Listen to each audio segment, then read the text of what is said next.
And welcome back to another episode of Creating the New Normal, Leadership in a Post-Pandemic World. This is Claire and Ben, and this has been an amazing series. This has been an absolute wonderful conversation series, and today I'm excited.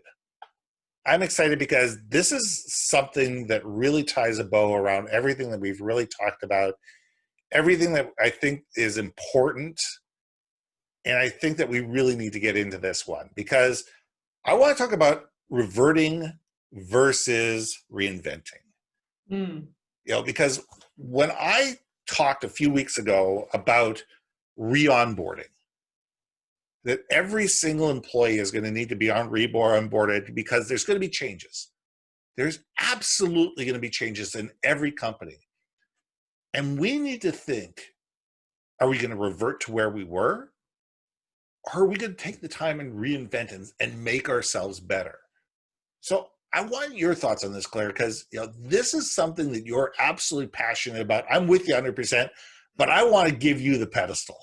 Yeah. Okay. So, man, I have this super clear visual in my head of a tunnel, right? If you've ever driven into a major city, whether it's New York City or Toronto or Seattle or LA or any of these major cities, and you have to go through a tunnel, what ends up happening is you better know where you're going by the time you get out of that tunnel, because as soon as you see the light at the end, that you've reached daylight, or if you've reached the street lights, that you're out of the tunnel, you have to make a very quick decision. And in a lot of cases, it's a quick left or it's a quick right. And you can't get to the end of the tunnel and stop and consider your options and weigh your options and then make a decision, after careful deliberation. Because especially in New York, you're going to have a boatload of cars behind you laying on their horns. I'm from New Jersey, and the car horn is actually the end of your hand. Like, it's a natural extension of your hand. We don't distinguish that they're two different things. So you're going to lay on the horn and you're going to say, hey buddy, where are you going? Make a decision, will you? Make a decision, right? And so before you even get to that tunnel, you'd better know that there is that decision that you're going to have to make at the end of it, and you'd better know which way you're supposed to go. And so translating that into business, those people honking the horns behind you are your people. And, we are starting to see the light at the end of the tunnel. We have started to already see, the economy reopening from this pandemic. And we're not going to get into a debate of whether it's going to reemerge or resurge or how it's going to look and all of that. The reality is we are starting to open up again, and we as leaders are starting to say, okay, we're still keeping an eye on that and the impact it has on our business, but we really need to move forward. And so when you look at that light at the end of this tunnel, you've got a very clear decision to make, and you just outlined those two options very clearly. We can revert back to business as usual, the old normal, or we can reinvent who we are, what we're about, why we're in existence, and where we're going to go and how we're going to get there. So, it's such a clear visual for me, and I have sort of horrible flashbacks of my first time driving into New York City, because it is a very harrowing experience. And the people behind you, as I said, are very unforgiving if you don't know what you're doing. Yeah, and I love the visual. I love the visual of you don't have time to hesitate when you come out of the tunnel, because you're right. As somebody who's driven around the world, I've lived in Israel, I've lived in New York City, I've actually lived in Toronto and LA as well. Drivers are unforgiving. They know where they're going. They expect you to know where you're going too. And if you don't, they're going to let you know. And as you said, that horn becomes an extension of the finger. And you need to look at it that way. So you need to sit there right now, right at this very moment, and quite honestly, ongoing as your business exists, and say, are we going to revert to what we've always done? Or are we going to take the time to evaluate what's working, what isn't working, who are we doing it for, what policies and procedures that we have, are there any sacred cows? are there things that we just then say, why are we still doing this? Or why are we still dealing with this customer? Or why do we still have this policy? And be able to be critical of things as we move forward, because you know what? We're human beings. We change, we evolve. Our businesses change, our customers change, the market changes, the world changes. Why are our businesses not changing? Why are we not taking the time right now to sit there and say, okay, what has changed? What has changed? What's better? What's different? You know, what things did we do in 911 crisis mode back into our sprint mode? When we were in the sprint mode, what were the decisions that we made, the policies and procedures we do that got us through that sprint mode? Okay, now that we're back in marathon mode, are those still relevant? Why are we still doing these? Why do we still have these on the books? Why are we still operating in sprint mode when we should be operating in marathon mode? Looking at your customers and say, okay, we've got 5,000, 10,000, 15,000 customers, 50 customers, 20 customers, 100 customers. Which are the ones that serve us best? Which are the ones that we are not adding value to? Which are the ones that are taking up way too much time for the value that they're providing us in terms of dollars and cents? And taking a look at it, not only just from a dollar and cents point of view, but is this a customer that, all right, we don't do a lot of work with them, but they refer a ton of business to us.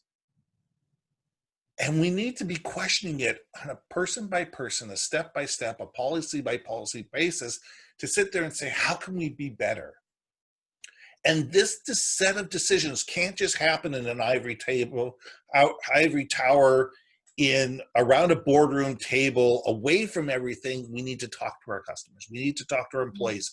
We need to look at the policies. We need to figure out what's on the books. What are the laws of the companies that are there that are no longer relevant? And why are we still abiding by this? Has our brand changed? Has our culture changed? Has our purpose changed? And be able to look and say, what does this mean to us as a company? And talk to our employees and say, okay, what are we doing as a company that you really like that we do? And what are the things that you see that are inefficient? It could be the way that we deal with customers. It could be the fact that employees don't feel empowered. They don't feel that the current methods of communication are effective. It could be one of a million different things. But unless we're sitting there talking to our people and sitting there and say, okay, there are no sacred cows. There is nothing on the books that can't be discussed. Let's talk about it. Let's talk about it as a company and sit there and say, is this working? Yes. Could this work better? Yes. How? Why? Great. Let's move forward. Is this working? No. Then why are we doing it? And there might be a reason why you still do it. But if you don't sit there and go, okay, why are we doing this? And is this holding us back? You're never going to be able to reinvent yourself.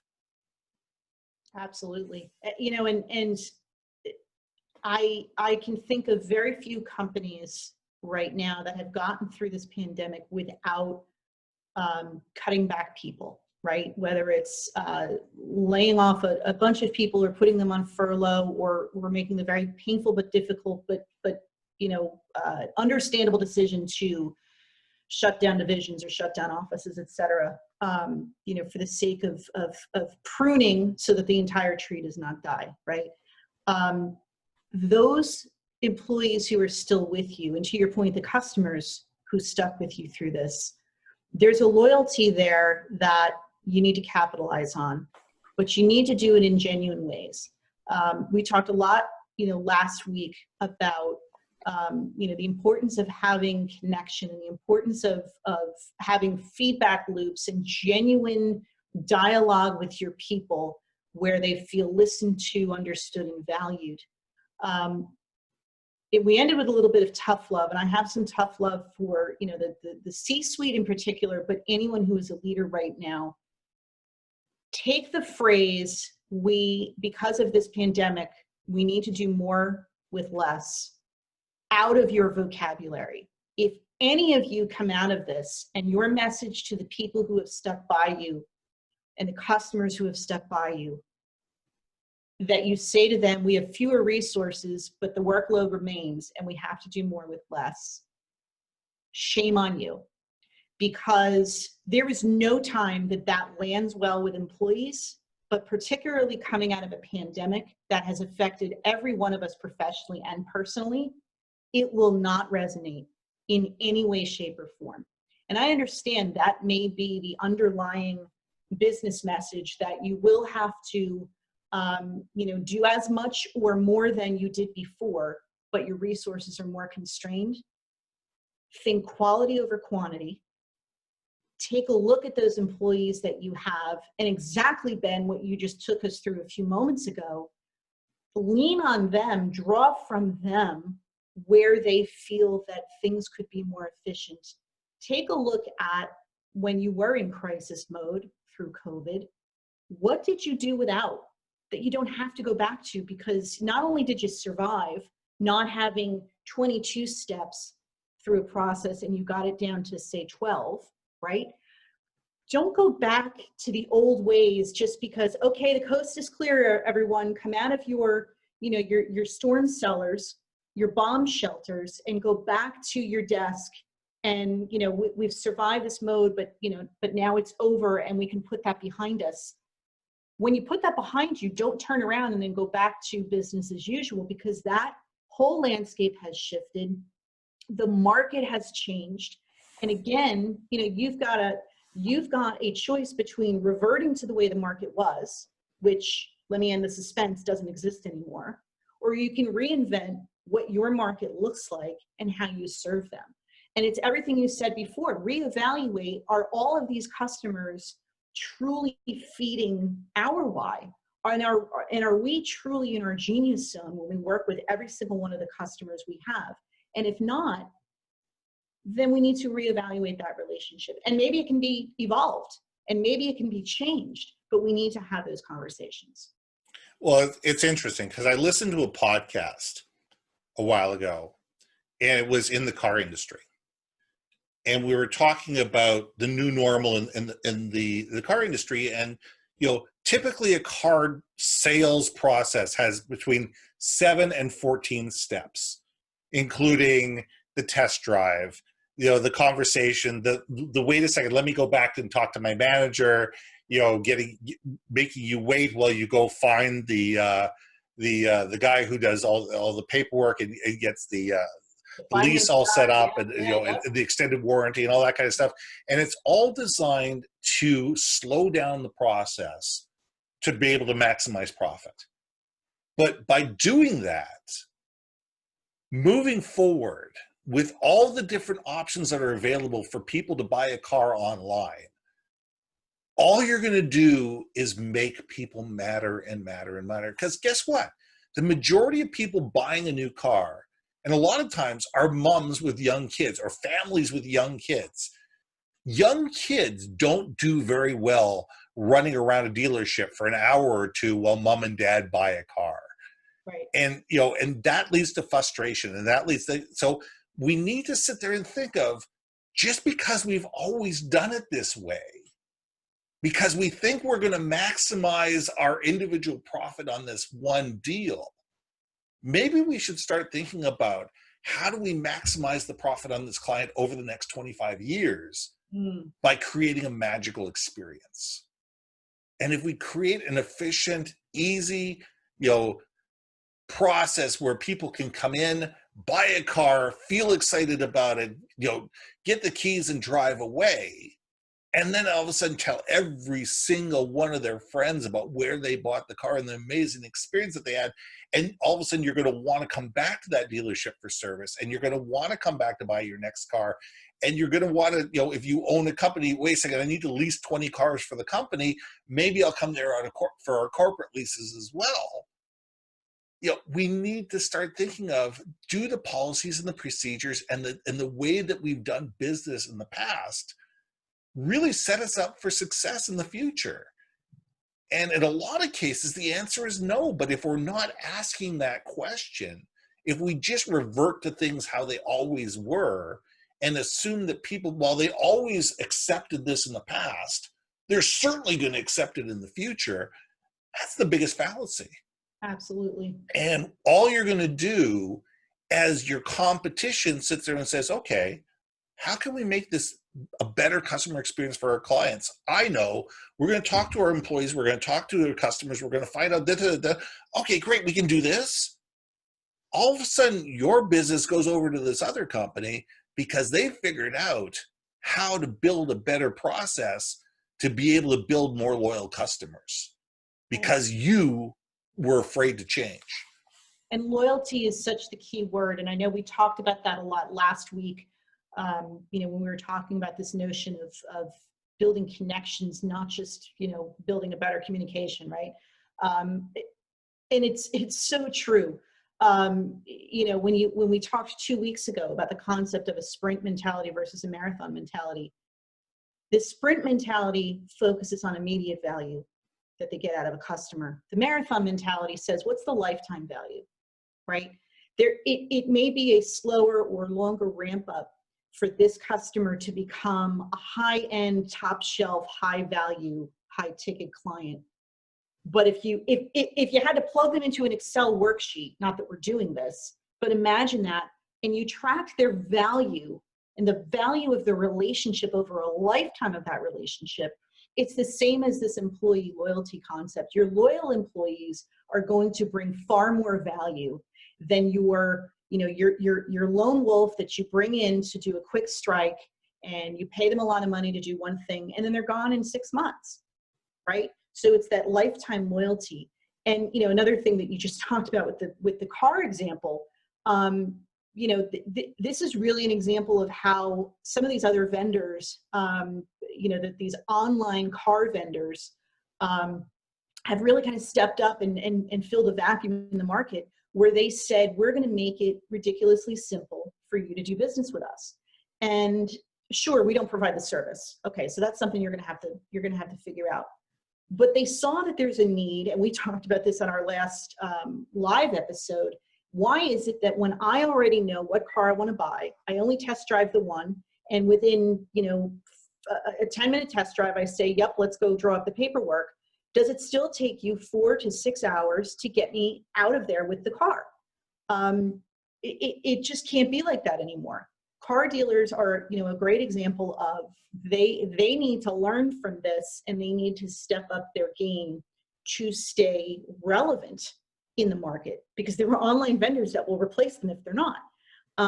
Restaurants have had to, figure out a different way during the crisis that when their doors are fully open wide again to receive customers inside, don't forget the lessons and the efficiencies and the additional options for delivering and for curbside takeaway that you have invented during this crisis mode.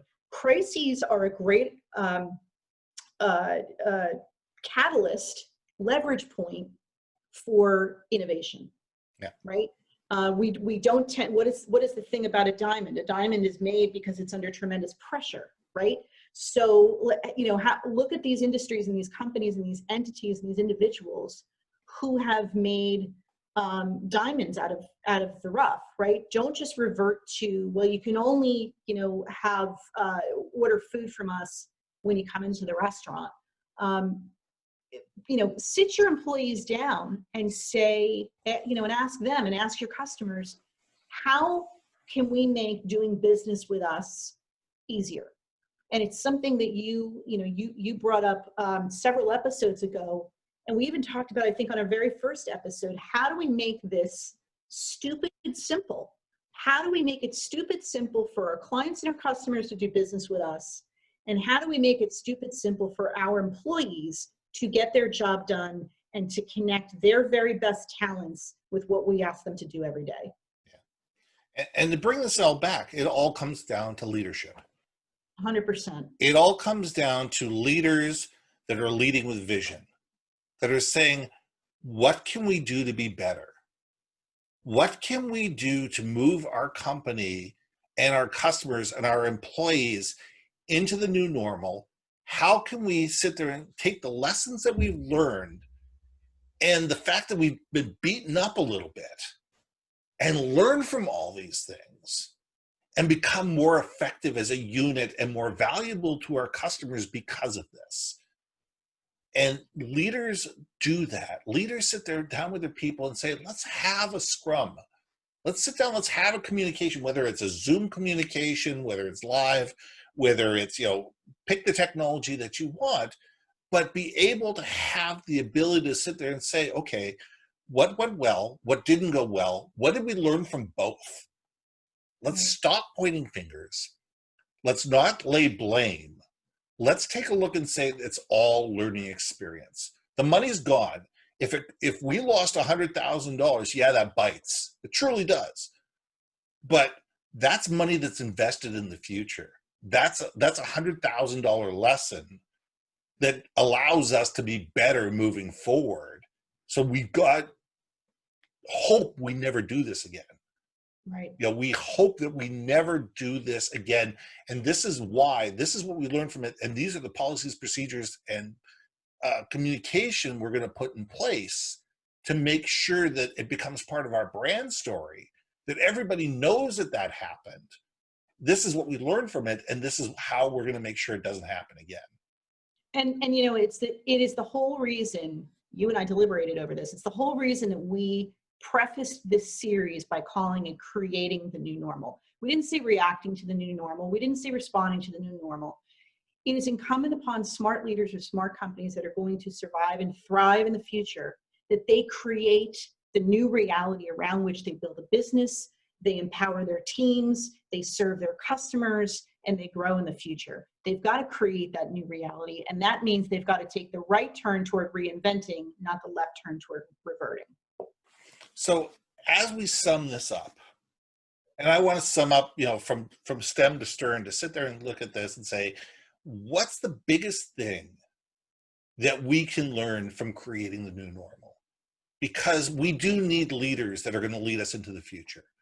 What are the things that we need to be thinking about as leadership that will allow us to be successful moving forward and allow our organizations and our people and our customers to be successful moving forward?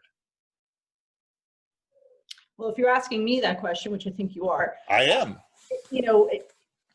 Part of it still comes down to having these types of conversations, quite frankly. We started these conversations, this series, one to help leaders kind of pull themselves through and pull their people through, this time of unprecedented crisis, but also to remind them that there is a future to build, and a future that their employees are depending upon them to paint the picture of. And so, however long you and I have this type of a conversation series, I hope that leaders that are listening and, the employees that they are, entrusted to lead, continue to have this type of a conversation, whether it's with us or at least, with themselves. But the conversation element of this, it is really, it goes beyond communication, right? Which, as we said a couple of weeks ago, or even last week, is different from connection. And, one of the things we've continued to reinforce throughout the series is the value of the relationship. It's not a contract. It's not an agreement. It's not well, you work for me and and I'm your boss. It's what type of a relationship can we build that fosters and builds loyalty, that taps into the unique strengths of everyone on the team, and tangibly shows that connection between your individual why and the company why, however that may have changed through this pandemic. So for me, I think, leaders just need to, continue to be open to those conversations, create opportunities for those conversations, and continue to be vulnerable in those conversations, because you will build the future normal for your company, your business, and your life together, not in a vacuum. Yeah. And just to add to that, and then we can sum this up, is that there is no absolute. There is no forever anymore. Our customers are not forever, our employees are not forever, our companies are not forever. And the days of people walking into your company at the age of 18 and getting their gold watch at age 65 and their kids and their grandkids coming to work for you are no more. There isn't that type of legacy business. There might be a few small types of situations where that exists, but you know what? There are very few situations today where employees are with a company 20, 30, 40 years, and the companies that are with that have employees that are 20, 30, 40 years have figured out how to evolve their employees in a meaningful way and be able to sit there and say, where do you want to be as an employee? What's your vision? What are your goals? What are the things you aspire to? And they help them get there. And that's leadership. But if we're not doing that, if we're not waking up every single morning and say, how do I make my team better? How do I help people succeed? People are going to move on. And whether that's employees, whether that's customers, whether that's businesses as a whole, things are going to, you either evolve, you either change, you either look at your processes and sit there and say, you know what, this is no longer relevant. Why are we still doing this? Or you don't. And if you don't, you do it at your own peril. Because all of a sudden, as a company, you become a commodity. You become low cost, low value, easily replaced and easily forgotten. And your employees move on and your customers move on because you've sat there and reverted to where you were instead of looking at saying, okay, the world has changed again. How do we change to be relevant with it? And how do we make sure our employees understand what those changes are, what it means to them, and how important they are to the future success of this company? Mm. And if leaders were not thinking about that all the time, we're not doing our jobs. Amen to that, Ben. Really well said. You know what? This has been Creating the New Normal, Leadership in a Post-Pandemic World. This is Ben and Claire. Thanks a lot for listening to us yet again. We love having you with us. Thanks, everyone.